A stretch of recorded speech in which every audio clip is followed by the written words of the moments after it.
ভাবে শিক্ষার যোগ্যতা আছে, লেখাপড়া করার অধিকার রয়েছে, পড়াশোনা করার অধিকার রয়েছে।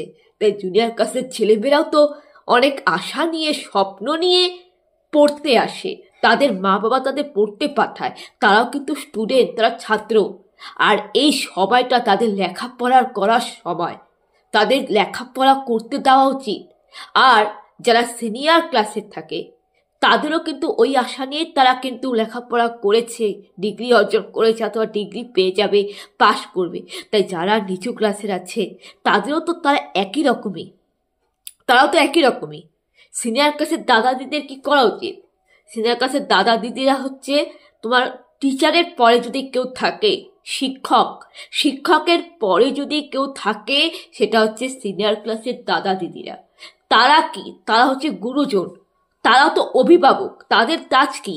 তাদের কাজ হচ্ছে যে ছোট ছোট ছেলেমেয়েরা যদি লেখাপড়া না করে তাদেরকে একটু বকাঝকা করে ভালোর জন্য বুঝায়, তাদের লেখাপড়া করতে তাদেরকে গাইড করা, তাদেরকে সঠিক পথ দেখানো।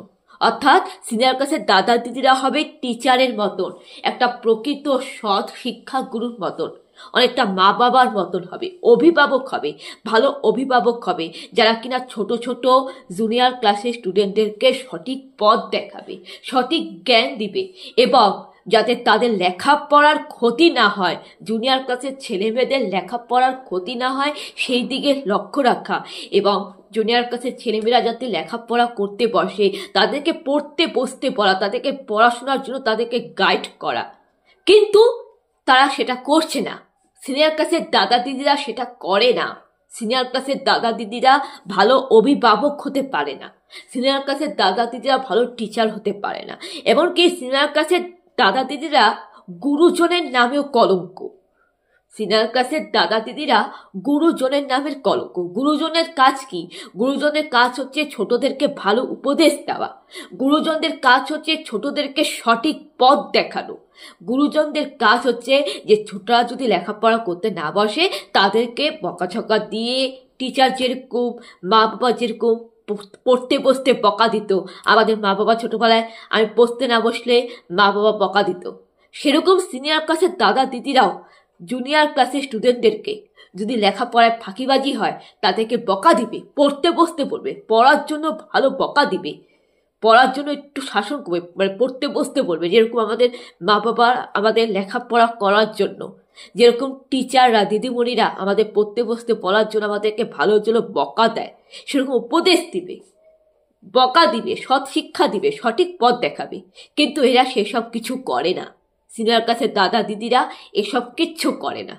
জুনিয়র ক্লাসের ছেলেমেয়েরা যদি পড়াশোনায় ফাঁকিবাজি হয় তাদেরকে পড়াশোনার জন্য পড়তে বসতে পারে না, বকাঝকা দেয় না, লেখাপড়া করার জন্য, পড়াশোনার জন্য বকাঝকা দেয় না, সঠিক শিক্ষা দেয় না, উপদেশ দেয় না, তাদেরকে ভালো গাইড করে না।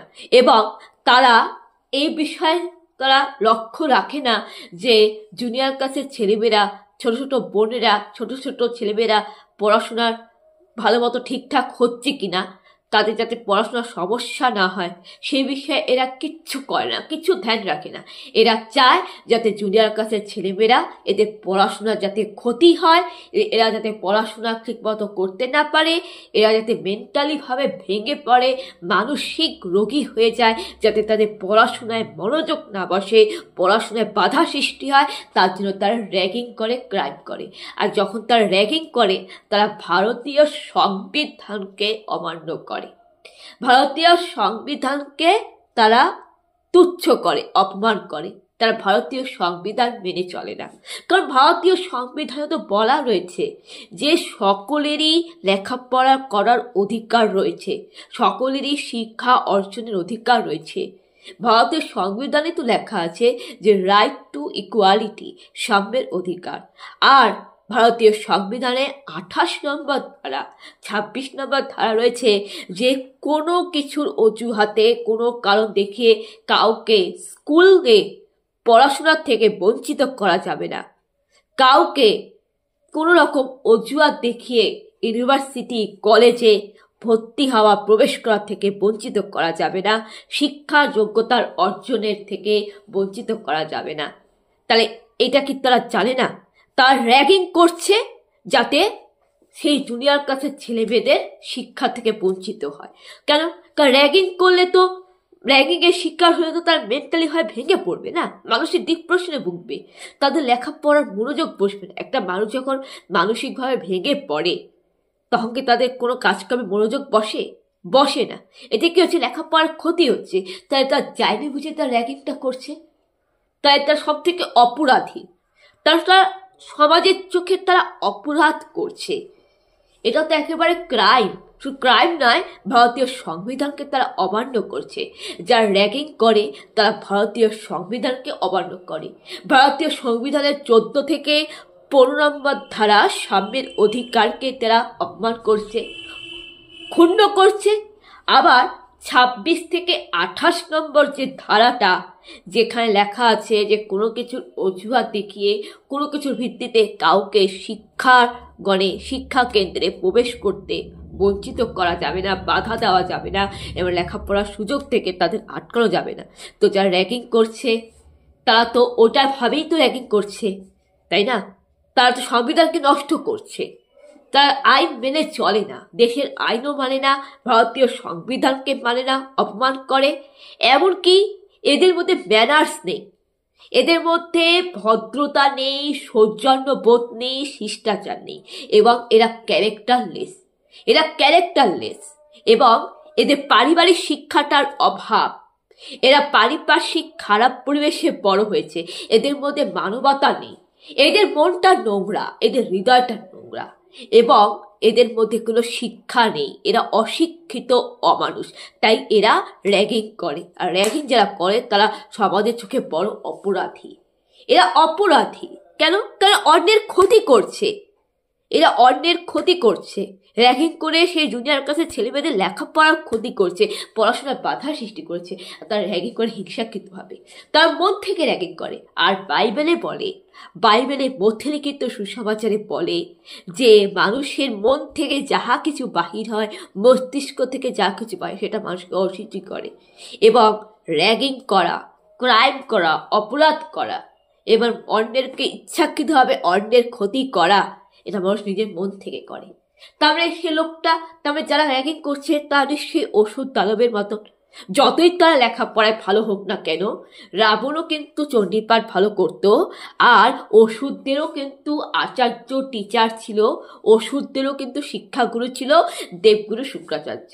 তাই যারা র্যাগিং করে তারা হচ্ছে শুক্রাচার্যের বংশধর, তারা ওষুধ দানবের বংশধর, তারা মানুষ নয়। তারা যতই শিক্ষিত হোক না কেন, রাবণও কিন্তু চণ্ডীপাঠ করতে পারত।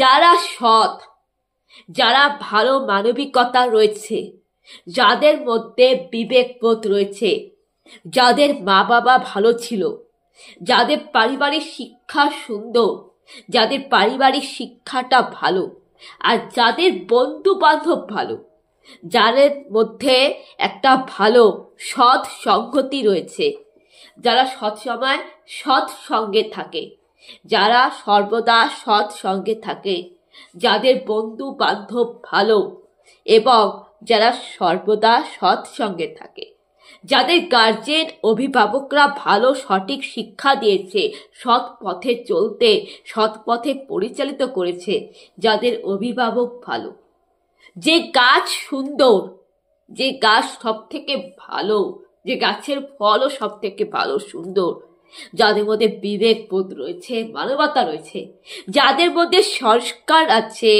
কালচার আছে, জেনারেল নলেজ আছে, সাধারণ জ্ঞান আছে, শুভবুদ্ধি আছে, যাদের মধ্যে সুন্দর মন আছে, যাদের মনটা পরিষ্কার, যাদের মনটা সব থেকে ভালো, এবং যাদের মধ্যে ম্যানার্স রয়েছে, যারা মানুষের দিক থেকে শিক্ষিত, যারা প্রকৃত মানুষ, তারা কখনোই র্যাগিং করবে না, বরং তারা ভালো গুরুজন হওয়ার যোগ্যতা রাখবে, ভালো গুরুজন হওয়ার যোগ্যতা রাখে, ভালো অভিভাবক হওয়ার যোগ্যতা রাখে, এবং তারা জুনিয়র ক্লাসের ছোট ছোট ছেলেমেয়েদের সঠিকভাবে গাইড করে, তাদেরকে সঠিক পথ দেখায়, এবং তাদের কাজকর্মে লেখাপড়ার জন্য তাদেরকে গাইড করে, ভালো অভিভাবক হয়, ভালো গুরুজন হয়।